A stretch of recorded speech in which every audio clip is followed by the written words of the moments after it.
Hello bachcho, let's read out the question first. There are 12 books on algebra and calculus in our library. The books of the same subject being different. If the number of selection, each of which consists of 3 books on each topic, is greatest, then the number of books of algebra and calculus in the library are respectively. So according to question हमें बोल रखा है कि there are total number of books of algebra and calculus जो कि है एक library में, ठीक है ना। और the books of the same subject being different, यानी कि सब्जेक्ट वाइज वो डिफरेंट डिफरेंट बुक्स है, बट वो बेसिकली दो ही सब्जेक्ट से रिलेटेड है, अलजेब्रा और कैलकुलस से ना। यदि यहाँ पर बोल दिया जाए कि जो दो नंबर ऑफ सिलेक्शन है, each of which consist the 3 books, ठीक है ना। हम कितने का सिलेक्शन कर रहे हैं, 3 बुक्स का सिलेक्शन कर रहे हैं ऑन ईच टॉपिक, वो ग्रेटेस्ट हो किससे, the number of books of algebra and calculus in the library. So हमें फाइंड आउट करना है कि कितनी अलजेब्रा की और कितनी कैलकुलस की बुक उस लाइब्रेरी में होंगी out of this 12। Okay, so start करते हैं सोल्यूशन से, but before of its let's talk about the key concept which we are going to use here for this question. So देखिए, यदि मुझे n number of things में से r number of object को select करना हो, so उसे हम लिखते हैं NCR, और इसका फॉर्मूला हो जाता है n factorial divided by n minus में r factorial multiply by r factorial. So इस conceptual फॉर्मूले का हमें यहाँ पर यूज करना होगा। तो सबसे पहले तो अकॉर्डिंग टू क्वेश्चन, यदि मैं मान लूं कि अलजेब्रा की बुक ए है, कैलकुलस की बुक सी है, सो इन दोनों का सम हमें कितने इक्वल देख रखा है, 12 के इक्वल दे रखा है ना। लेट्स सपोज के जो अलजेब्रा की बुक्स है वो x टाइम्स है, सो अल्टीमेटली जो कैलकुलस की बुक्स है वो कितनी हो जाएंगी, 12 माइनस ऑफ x। सो मुझे ये x का मान यहाँ पर कैलकुलेट करना होगा ना। अकॉर्डिंग टू क्वेश्चन हमें क्या बोल रखा था कि जो ग्रेटेस्ट वैल्यू है उसके लिए हमें कैलकुलेशन करना है, ठीक है ना। हमें किसके लिए कैलकुलेशन करना है, ग्रेटेस्ट वैल्यू के लिए कैलकुलेशन करना है।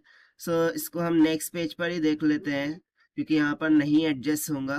सो यहाँ से हम लिखेंगे कि जो ग्रेटेस्ट वैल्यू है, ठीक है ना, जो भी ग्रेटेस्ट वैल्यू ऑफ बुक्स है जो कि हम सिलेक्शन कितने का कर रहे हैं, जिसमें से 3 का कर रहे हैं, so this will be equals to, so मैं आर नंबर ऑफ बुक्स में से, सॉरी मेरे पास कितनी है, एक्स टोटल अलजेब्रा की बुक्स है, ठीक है ना, एक्स टोटल अलजेब्रा की बुक्स है, उसमें से मैं 3 का सिलेक्शन कर रहा हूँ, ठीक है। और बाकी जो बची वो कैलकुलस की बुक्स है, यानी कि 12 माइनस ऑफ एक्स में से मैं 3 बुक्स का सिलेक्शन कर रहा हूँ, दैट इज क्या हो जाएगा मेरे कैलकुलस की 3 बुक्स। तो बस इसे हम सॉल्व करेंगे, सो हमें आंसर मिल जाएगा एक्स का। सो देखिए यहाँ से मैं लिख सकता हूँ ना कि एक्स का फैक्टोरियल डिवाइडेड में क्या हो जाएगा, एक्स माइनस का 3 factorial multiply by 3 factorial multiply by ये हो जाएगा 12 माइनस ऑफ एक्स का फैक्टोरियल डिवाइडेड बाय 12 माइनस 3 कितना हो जाएगा 9, ठीक है। So 9 minus of or sorry x का फैक्टोरियल मल्टीप्लाई बाय 3 फैक्टोरियल हो जाएगा।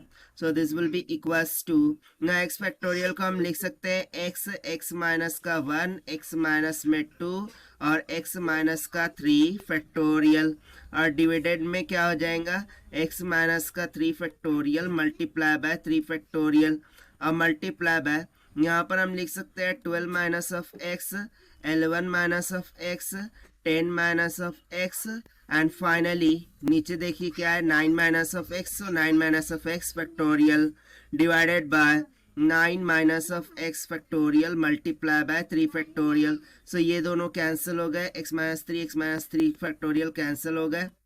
अब चलिए हम इसको थोड़ा सा सिंप्लीफाई करते हैं, राइट। सो यहाँ से ये हो जाएगा x माइनस का 1, x माइनस का 2, ठीक है, डिवाइडेड बाय जो भी है 3 फैक्टोरियल मल्टीप्लाई बाय ऊपर में क्या है 12 minus of x, 11 minus of x, 10 minus of x divided by 3 factorial, ठीक है।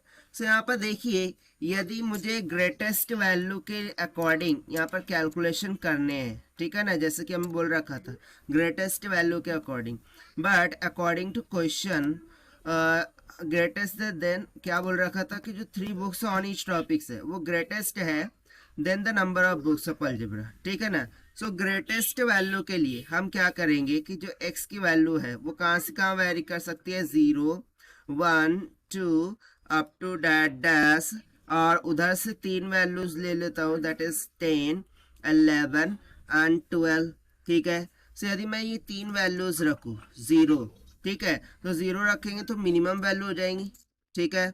1 भी रखा तो भी मिनिमम, 2 भी रखा तो भी मिनिमम, कैसे कैसे आप बोलेंगे कैसे, तो देखिए यहाँ पर 0 रखा पूरे टर्म 0 हो गए, यहाँ पे 1 रखा 1 माइनस 1 0 हो गया, 2 रखा 2 माइनस 2 0 हो गया, फिर इधर से देखिए 12 माइनस 12 0, 11 माइनस 11 0, 10 माइनस 10 0, यानी कि ये जो वैल्यूज है, ये जो 6 वैल्यूज है स्टार्टिंग से 3 और लास्ट से 3, इनके लिए तो हमें आंसर कैसा मिलने वाला है, मिनिमम मिलने वाला है, बट मुझे कैसा फाइंड करना है, ग्रेटेस्ट फाइंड करना है। सो ग्रेटेस्ट के लिए मुझे क्या करना होगा, इनके बिटवीन जितनी भी वैल्यूज है वो कंसिडर करनी होंगी। सो देखिए उनको यदि मैं कंसिडर करूँ सो हो जाएगा 3 4 5 6 7 8 9 और 10 तो नहीं आएगा, राइट। सो ऑब्वियस सी बात है कि जो बुक होंगी नंबर ऑफ बुक्स, राइट, वो इसके कुछ ना कुछ मिडल में होंगी। सो इधर से मैं मिडल का देखूँ, सो मिडल में मुझे क्या मिल रहा है, मिडल में मुझे मिल रहा है 6, यानी कि मैं सिंपली बोल दूंगा कि x का मान हो जाएगा किसके बराबर, दैट इज 6 के बराबर। अब यदि x 6 है सो कैन आई से दैट कि 12 minus of x will be equals to 12 minus of 6, that will comes out to be 6, यानी कि यहाँ से जो अलजेब्रा की नंबर ऑफ बुक्स है वो कितनी निकल के आ गई 6, एंड कैलकुलस के लिए नंबर ऑफ बुक्स कितनी निकल के आ गई 6, और यही हो जाएगा हमारा आंसर फॉर दिस क्वेश्चन जो कि हमने सॉल्व किया है by using the conceptual formula of NCRC. Now let us take the option. So option D will become correct. So this is the required solution. I hope you understood well. Best of luck. Thank you.